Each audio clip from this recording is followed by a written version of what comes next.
বলছে আমার ভাইকে মেরে ফেলছে এরা, আমরা ঘরে থাকবো না। মেয়ে তানহার কথা স্মরণ করে বলছিলেন মোশাররফ হোসেন। কষ্ট হয়। ডয়েচে ভেলের সঙ্গে আলাপকালে বারবার কান্নায় ভেঙে পড়ছিলেন তিনি। মিরপুরের শিক্ষার্থী মেহেরুন্নেসা তানহা জুলাই গণ অভ্যুত্থানে নিহত 10 নারীর একজন। মাত্র 22 বছর বয়সে নিভে যায় তার প্রাণ প্রদীপ, তাও নিজের বসার ঘরে 5 আগস্ট সন্ধ্যায়, যেদিন গণ অভ্যুত্থানের মুখে ক্ষমতা ছেড়ে ভারতে চলে যান শেখ হাসিনা। মোশাররফ হোসেন সেদিনের কথা মনে করে আজও কাঁদেন।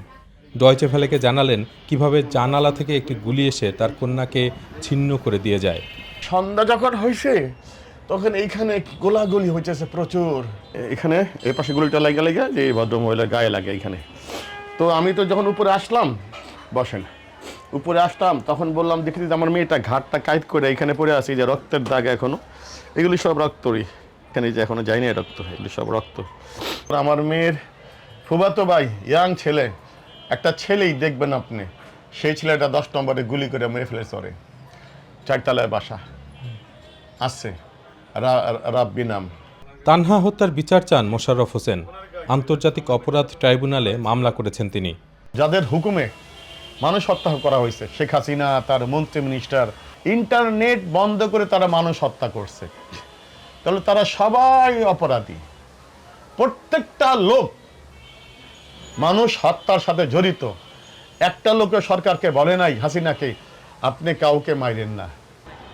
ঢাকার আরেক প্রান্ত উত্তরায় অভ্যুত্থানকারীদের মাঝে পানি বিতরণ করছিলেন মীর মাহফুজুর রহমান মুগ্ধ।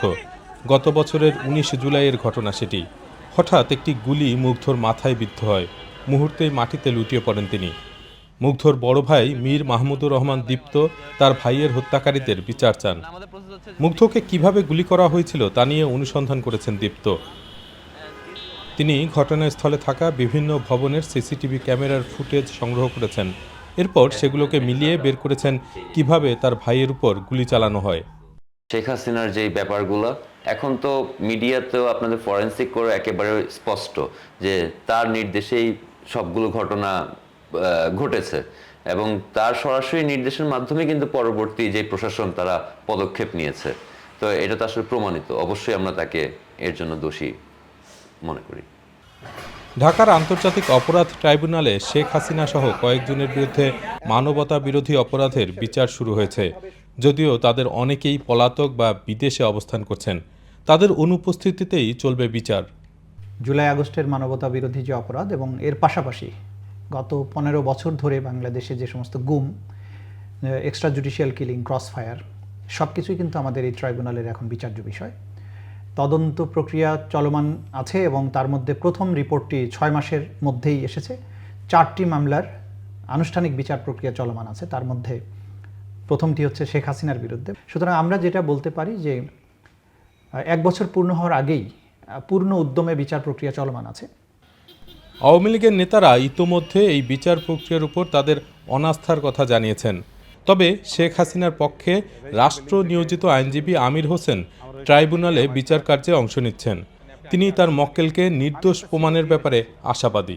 আমার ক্লায়েন্ট হলেন সাবেক প্রধানমন্ত্রী শেখ হাসিনা এবং সাবেক স্বরাষ্ট্রমন্ত্রী আসাদুজ্জামান খান কামাল, এবং আমি বিশ্বাস করি তা আমার ক্লায়েন্টরা এই মামলা থেকে খালাস পাবেন। তানহা মুগ্ধ সহ গত বছরের জুলাই আগস্টে নিহত আরও অনেকের পরিবার বিচারের অপেক্ষায় রয়েছে। বিচার চান আহতরাও। বাংলাদেশের অন্তর্বর্তী সরকার আগামী নির্বাচনের আগেই মানবতা বিরোধী অপরাধে শেখ হাসিনার বিচার প্রক্রিয়ায় অগ্রগতি নিশ্চিত করতে চায়। তবে সাবেক প্রধানমন্ত্রী শেখ হাসিনা বা তার দল আওয়ামী লীগ গত বছরের জুলাইয়ে অসংখ্য হতাহতের কোনো দায় স্বীকার করেনি।